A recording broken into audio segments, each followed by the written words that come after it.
ভাইরে, আমরা একটা সময় বাপদাদাদের দোষারোপ করে বলতাম, তোমরা কেন মুক্তিযুদ্ধ করো নাই? তোমরা যদি যুদ্ধের সময় পালিয়ে না থাকতা তাহলে আজকে আমাদের চাকরির জন্য এত কষ্ট করতে হতো না। মুক্তিযুদ্ধের কোটা দিয়ে চাকরি পেয়ে যেতাম। আর এখন আমাদের বাচ্চা কাচ্চারা আমাদের গালাগালি করে বলবে, তোমরা কেন ২৪-এর আন্দোলনে সমন্বয়ক হও নাই? তখন যদি রাস্তায় নেমে সমন্বয়কের খাতায় নাম লেখাইতে পারতা তাহলে আমরা অনেক সম্মানের সাথে দিন কাটাতে পারতাম, টাকা পয়সার কোনো অভাব হইতো না। এমন কথা যে বাচ্চা কাচ্চাদের থেকে শুনতে হবে সেটার প্রমাণ তো এখন ফেসবুকে ঢুকলেই পেয়ে যাই। এখন নিউজ ফিড স্ক্রল করলেই দেখি ১২ ভাতারি সমন্বয়ক রিয়াদের বাসা থেকে ৫ কোটি ২ কোটি টাকার চেক উদ্ধার হচ্ছে। আবার কখনো নতুন বাসা বাড়ির সন্ধান পাওয়া যাচ্ছে।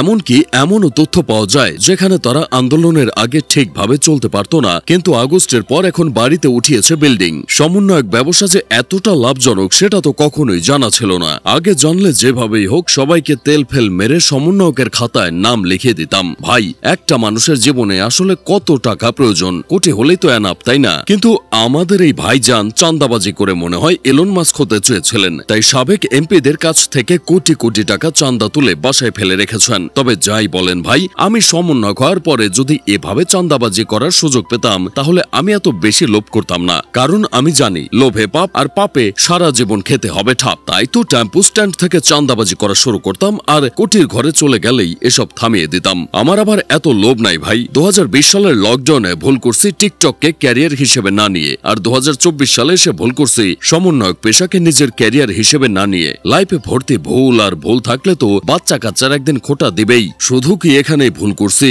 না রে ভাই, মাঝখানে আরো একটা চান্স মিস করে ফেলছে। সেই চান্সটা হচ্ছে বিয়ে করে বউ ব্যবসা করার চান্স। এই ব্যবসা যে এত পরিমাণ চলছে যে মানুষ নিজের আপন বউকে পাবলিক টয়লেট বানিয়ে এই পরিমাণ ইনকাম করছে যে এখন আর তাদের পিছনে তাকাতে হচ্ছে না। আমার বন্ধু কেরামত তো সেই কবে থেকে একটা বিয়ে করার জন্য প্রস্তুতি নিচ্ছে। বিয়ের পর কাপল ব্লগিং করে টাকা কামাবে বলে, কিন্তু তার সাথে কাপল ব্লগ করবে এমন মেয়ে খুঁজে পাচ্ছে না, বিধায় এমনটা করতে পারছে না। অন্যদিকে নিজেকে সমন্বয়ক দাবি করে চাঁদাবাজিও করতে পারছে না, কারণ কেরামত তো জুলাই আন্দোলনের সময় ঘরের কোনায় লুকায় ছিল। তার মধ্যে তার সাথে না আছে নাহিদের সাথে ছবি, না আছে সার্জিস হাসনাতের সাথে ছবি, না আছে বিএনপির নেতাদের সাথে ছবি। কারোর সাথেই তার কোনো ছবি নাই। কোন পাওয়ার দেখিয়ে কেরামত চাঁদাবাজি করবে? ইমামদের দোয়া না থাকলে কি আর এসব পারা যায়? ১২ নেতার সাথে ছবি তুলে তেলবাজি করে কোটি কোটি টাকার মালিক হওয়া গেলে কোন চুল ছেঁড়ার জন্য আপনি এখনো তালের পাতা গালে দিয়ে বসে আছেন? জোলাই বিক্রি করে খাওয়ার মতো সহজ ব্যবসা আর একটাও নাই। যারা ব্যবসার কথা চিন্তা করছেন তারা চিন্তা বাদ দেন, জোলাই বিক্রি করা শুরু করেন।